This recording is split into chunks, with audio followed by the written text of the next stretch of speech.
Dear learner, today my topic C TET या C G TET के second paper जो हमारे एनसीईआरटी बुक के सेकेंड पेपर साइंस से रिलेटेड टीकाकरण की सूचना देखते हैं, जो 1 नंबर या 2 नंबर के लिए आवश्यकता फंसते ही है। 100% इसमें से आते हैं। सो गाइस, आगे स्टार्ट करते हैं। एनसीईआरटी बुक का है। बच्चे के एज जन्म लेते ही टीका का वितरण होता है। BCG का टीका लगाते हैं। रोग का नाम टीबी है। ठीक है। 1.5 महीने होने पर DPT का टीका लगाते हैं एवं पोलियो का खुराक 1 होता है, जो काली खांसी और टेटनस पोलियो का लगाते हैं। 2.5 महीने होने पर TPT का टीका एवं पोलियो का दूसरा खुराक लगाते हैं। डिप्थीरिया, काली खांसी एंड टेटनस पोलियो का लगाते हैं। रोग होते हैं ना। 3.5 महीने एक बार होने पर DPT का टीका, पोलियो खुराक, पोलियो का तीसरा खुराक देते हैं। DPT, काली खांसी, टेटनस पोलियो। 9वें महीना पर होने पर खासरे का टीका लगाते हैं, छोटे माता या खासरा। 1.5 साल होने पर बूस्टर टीका लगाते हैं पोलियो का। 5 साल होने पर बूस्टर टीका पोलियो का लगाते हैं। आपसे आसपास जाने वाले जो मवेशी या फालतू के भोजन में उपस्थित पोषक तत्व बनाते हैं, मतलब उसके बारे में जानेंगे आगे। इस प्रकार के जो टीकाकरण का सूची है, शेड्यूल है, इस प्रकार ये मोस्ट इम्पॉर्टेंट होते हैं कि कौन से मन में कैसे कितने कौन सा पोलियो, मतलब पूरा 5 साल तक ये टीके का विवरण है। जो अभी एग्ज़ाम में डिप्थीरिया, काली खांसी, टेटनस पोलियो, ये वाला 3.5 महीने डिप्टी का टीका एवं पोलियो का खुराक, ये वाला क्वेश्चन पूछा गया है। सो गाइस, इसमें से एक ना एक क्वेश्चन तो आएगा। सो हमें अच्छे से पढ़ना है। And let's go started next topic.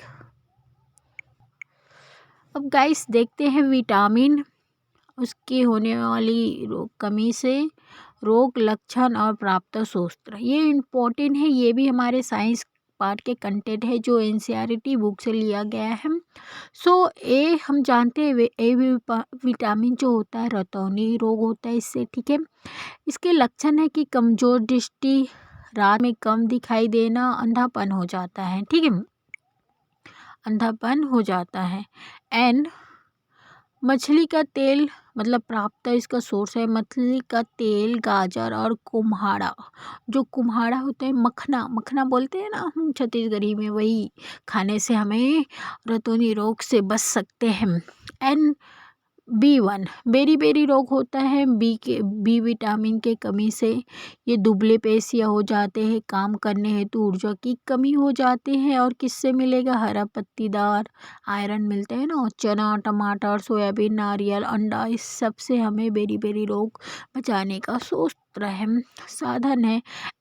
C vitamin से कमी से क्या रोग होता है? स्कर्वी, मसूड़े से रक्त निकले, घाव भरने में अधिक समय लगता है, खट्टे फल, नींबू, आंवला, मिर्ची खाएं। ठीक है।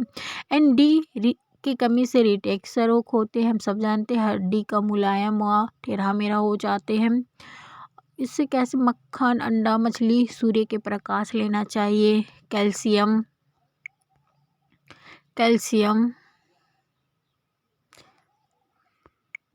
कैल्शियम की कमी से क्या होता है? अस्थि जो होता है कमज़ोर हो जाता है, कमज़ोर अस्थियों, दांत जो होता है वो क्षय होने लगता है, दांत क्षय। दूध, दही एवं केले आदि खाना चाहिए, जिससे हमारे अस्थि विचारा सही रहे। फिर आयोडीन आता है, घेंगा, जिस गाइटर रोग भी कहते हैं। गर्दन के ग्रंथि फूल जाते हैं, बच्चों में मानसिक विकलांगता आने की संभावना रहती है। आयोडीनिक नमक खाना चाहिए। लोहा और रक्त होते हैं। ठीक है, आयरन की कमी हो जाती, कमजोरी होती है। ये पलक और मक्का से प्राप्त होता है लोहा, आयरन बोलते हैं उसको। ठीक है।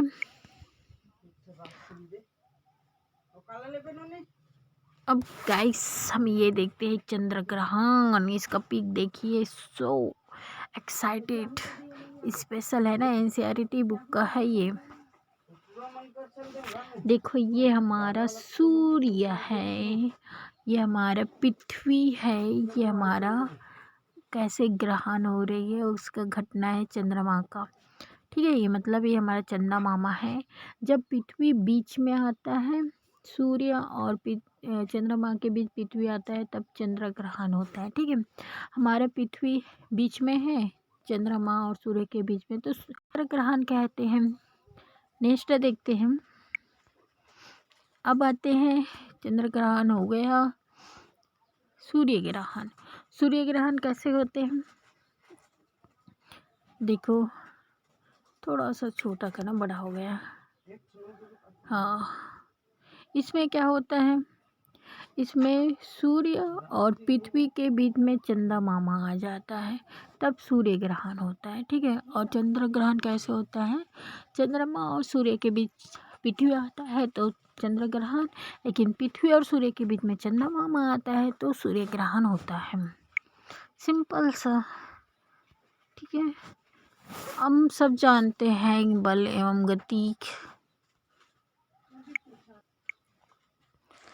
देखते हैं गाइस, क्रीडन मतलब दांत। ये जो अग्र दांत है उसको रदन कहते हैं, और ये जो पश्य दांत है उसको अग्र चरण कहते हैं, और ये 3 जो दांत है उसको चरणक कहते हैं। ठीक है, इस प्रकार के हमारा दांत होते हैं, रदन, अग्रचरण और चरण। ठीक है,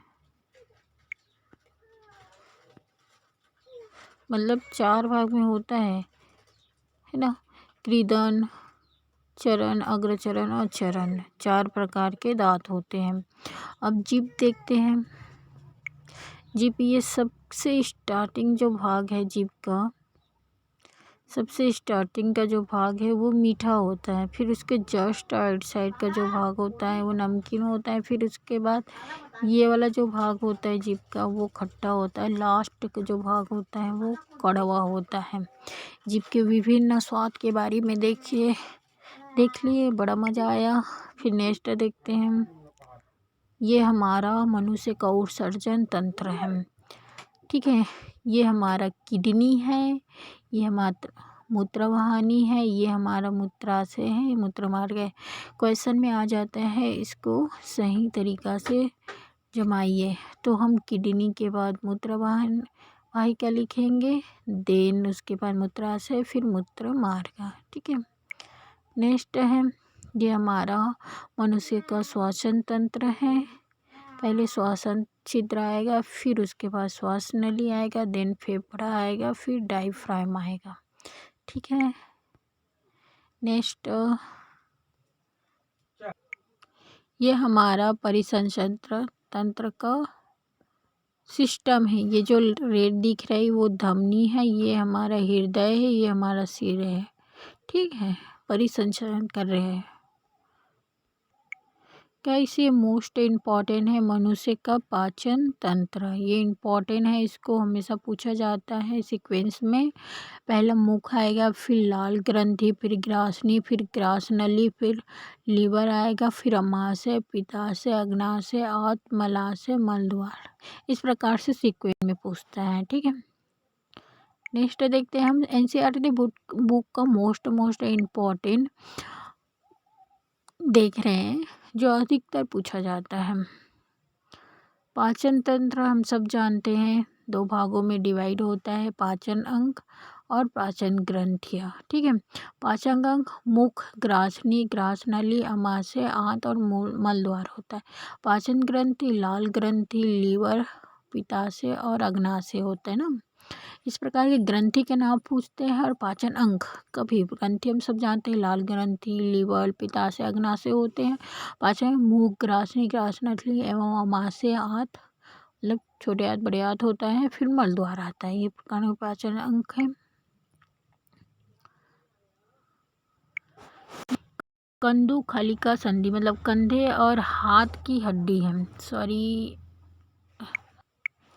देखो, हमारे कंधे और हाथ की हड्डी को कंदुका खलिका कहते हैं, पैर की हड्डी को कुल्हे की हड्डी कहते हैं, मतलब कुल्हे की हड्डी के जोड़ होते हैं। ठीक है, पैर और कुल्हे की हड्डी के जोड़ होते हैं। कब्जे के कंध में क्या होता है, कोहनी और घुटना पाए जाते हैं। ठीक है, ये मोस्ट इम्पॉर्टेंट है हमारा मनुष्य के तंत्रिका तंत्र है। इसको सीक्वेंस में पूछा जाते हैं मस्तिष्क, मेरुचु, संवेदी अंग, फिर तंत्रिका, इस प्रकार के आते हैं। हम इसके बारे में सब जानते हैं। सजीव का वर्गीकरण होता है।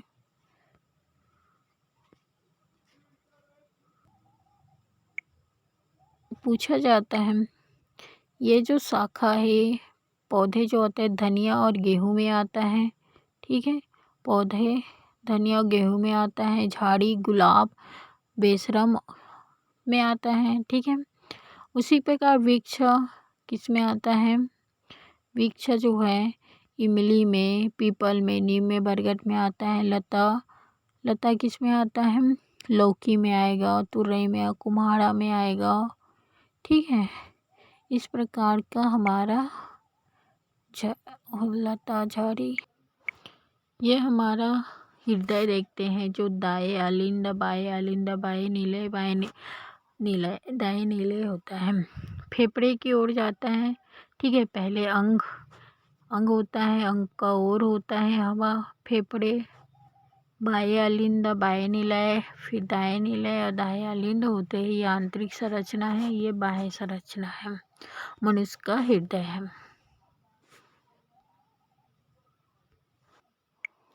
मोस्ट इम्पॉर्टेंट पौधे के निषेचन की क्रिया पूछते हैं। ये जो दिख रहा है ये पारक कण है। ठीक है, ये जो है ये वार्तिका ग्रह है, फिर ये वार्तिका है, फिर ये जो है वो पारक नल है, फिर ये जो अंडाशय है, फिर ये जो है ये बीजखंड है। ठीक है, ये जो है जनन अंग है, ये जो मादा अंग है। मोस्ट इम्पॉर्टेंट है, इसके सीक्वेंस पूछा।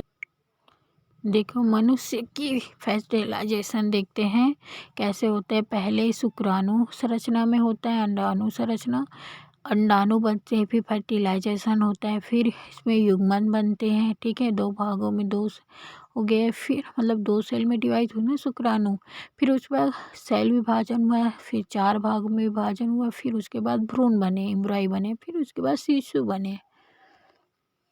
बोलते हैं ना टीलोफेज, मेजोफेज, एंडोफेज, इस प्रकार के फेजेस में डिवाइड होकर शिशु का निर्माण होता है। हम देख रहे हैं गाइस जोड़ी मिलाओ। ग्रीन हाउस प्रभाव जो होते हैं कार्बन डाइऑक्साइड के ऑक्सीजन श्वसन से नाइट्रोजन भोज्य पदार्थ को ताज़ा रखते हैं। अम्ल वर्षा नाइट्रिक अम्ल एवं सल्फ्यूरिक अम्ल होते हैं, है नहीं।